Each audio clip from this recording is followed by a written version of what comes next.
పిఠాపురం నియోజకవర్గం గొల్లప్రోలు మండలం చందుర్ది కొడవలి గ్రామంలో గల కొండ పోరంబోకు భూముల్లో సాగు చేసుకుంటున్న దళితులు బడుగు బలహీన వర్గాల వారికి పట్టాలు మంజూరు చేయాలని కోరుతూ ఆయా గ్రామస్తులు డిమాండ్ చేశారు. మంగళవారం కాకినాడ నగరంలో ఆర్టీఓ కార్యాలయం వద్ద అలాగే జిల్లా కలెక్టరేట్ ఎదుట వారు సిపిఐఎంఎల్ లిబరేషన్ ఆధ్వర్యంలో ధర్నా చేపట్టారు. ఈ సందర్భంగా సిపిఐఎంఎల్ లిబరేషన్ నాయకులు గొడుగు సత్యనారాయణ మీడియాతో మాట్లాడారు. ఈ కార్యక్రమంలో పిల్లా చంద్రం, కె కుమారి, రమణ, రాంబాబు, రాజు, అప్పన్న, మంగా ప్రసాద్ పెద్ద సంఖ్యలో గ్రామస్తులు పాల్గొన్నారు.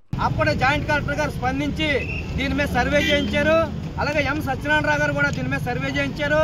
సర్వే చేయించి సిపిఐఎంఎల్ లిబరేషన్ పార్టీ అనుబంధ వ్యవసాయ గ్రామీణ కార్మిక సంఘం పేదలందరూ కూడా ఇందులో సాగులో ఉన్నారని వాళ్ళు ఆర్డర్ పాస్ చేశారు. అయినా సరే ఇప్పటికే కూడా వాళ్ళకి పట్టాలు ఇవ్వడంలో అనేక చట్టాలు వచ్చినా సరే పేదలకు పట్టాలు ఇవ్వమని, కానీ కాకినాడ డివిజన్ ఉన్నటువంటి అధికారులు కానీ స్థానిక ప్రజాప్రతినిధులు కానీ దీనికి స్పందించలేదు. కానీ ఇప్పటికైనా సరే అధికారులు స్పందించి మాకు పట్టాలు ఇవ్వాలని ఈ సభముఖంగా ప్రభుత్వ అధికారులని మేము అడుగుతూ ఉన్నాం.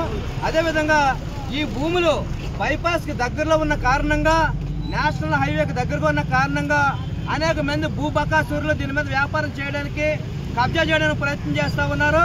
వ్యాపారస్తుల కళ్ళు దీని మీద పడింది, బడా వర్గాల కళ్ళు దీని మీద పడింది. ఇటువంటి పరిస్థితుల్లో మేము ప్రభుత్వ అధికారులు ఇచ్చినటువంటి ఆర్డర్ని తీసుకుని మేము హైకోర్టులో రిట్ చేసాం. దీనికి హైకోర్టు మాకు అనుకూలంగా స్టేటస్కి ఇచ్చింది. ఈ స్టేటస్కో కొనసాగుతున్నా సరే అనేక మంది దీని మీద ప్రయత్నం చేస్తూ ఉన్నారు. ఎప్పటికైనా సరే ప్రభుత్వ అధికారులు ఇది ప్రభుత్వ భూమిని నిక్కిదేలింది, పేదలు సాగులో ఉన్నారని తెలుసు.